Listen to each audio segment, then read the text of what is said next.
Sir, बड़ों का आशीर्वाद लेना एक सुरक्षा कवच होता है। किसी बड़े को अगर आप आपसे उससे आशीर्वाद लेंगे तो आप एक सुरक्षा कवच है, आपके लिए जीवन में बहुत एक कवच का काम करेगा। इस पर एक प्रस्तुति सर। एक दिन दुर्योधन के व्यंग से आहत होकर भीष्म पितामह घोषणा कर देते हैं कि मैं कल पांडवों का वध कर दूंगा। उनकी घोषणा का पता चलते ही पांडवों के शिविर में बेचैनी हो गई सर। भीष्म की क्षमताओं के बारे में सभी को पता था, इसलिए सभी किसी अनिष्ट की आशंका से परेशान हो गए कि कुछ अनिष्ट होने वाला है। सब परेशान हो गए। उस समय किसी अनिष्ट की आशंका से परेशान हुए, तभी उस समय श्री कृष्ण द्रौपदी को से कहा कि मेरे साथ चलो। श्री कृष्ण ने द्रौपदी से कहा मेरे साथ चलो। श्री कृष्ण द्रौपदी को लेकर सीधे भीष्म पितामह के शिविर में पहुंच गए सर। शिविर के बाहर खड़े होकर उन्होंने द्रौपदी से कहा, अंदर जाकर पितामह को प्रणाम करो। द्रौपदी अंदर जाकर भीष्म पितामह को प्रणाम किया। उन्होंने अखंड सौभाग्यवती भव का आशीर्वाद दे दिया। अखंड सौभाग्यवती भव। फिर उन्होंने द्रौपदी से पूछा, वत्स, तुम इतनी रात में अकेली यहाँ कैसी आई? क्या तुमको श्री कृष्ण यहाँ लेकर आए हैं? द्रौपदी ने कहा, हाँ, वे कक्ष के बाहर खड़े हैं। भीष्म ने कक्ष के बाहर आ गए और दोनों एक दूसरे को प्रणाम किया। भीष्म ने कहा, मेरे एक वचन को मेरे ही दूसरे वचन से काट देने का काम केवल श्री कृष्ण ही कर सकते हैं। मेरे वचन ही दूसरे वचन से काट देने का काम केवल श्री कृष्ण ही कर सकते हैं।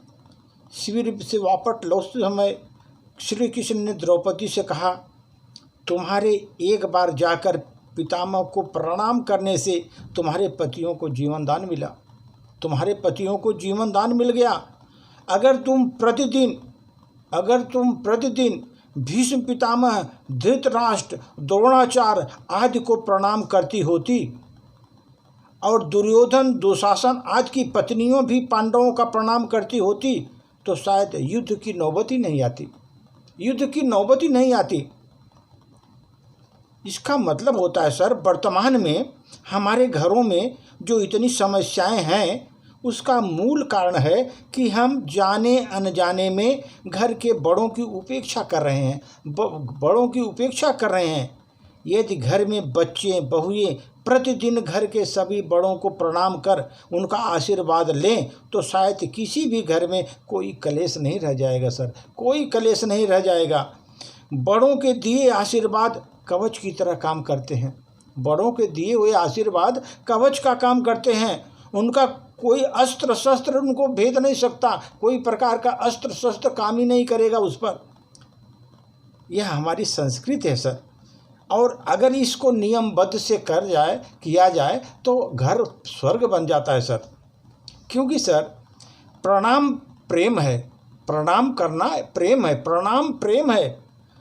प्रणाम अनुशासन है, प्रणाम शीतलता है।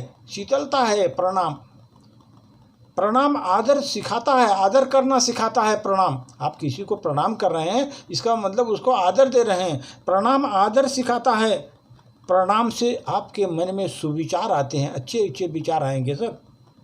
और प्रणाम आपको झुकना सिखाता है, आप झुकिए दूसरों के सामने। और प्रणाम आपको क्रोध मिटाता है। क्रोध कितना भी हो, आप प्रणाम किसी को करें, आपका क्रोध मिट जाएगा सर। प्रणाम आंसू भी धो देता है। कितने भी आपका आंसू भर लेंगे, प्रणाम करेंगे, आंसू धो देता है। और प्रणाम आपके अहंकार को मिटा देता है। क्योंकि आप नतमस्तक किसी के सामने हो रहे हैं तो आपका नतमस्तक होना अब वही बड़ी चीज़ हो जाती है जिससे आपका अहंकार वहीं नष्ट हो जाता है।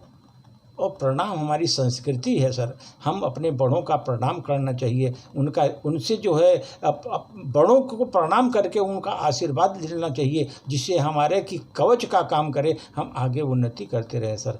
इसलिए बहुत ज़रूरी है बड़ों का सम्मान करना सर। ये सभी लोगों को सब हम जो जितने भी हमारे दोस्त हैं सबको समर्पित है सर। धन्यवाद।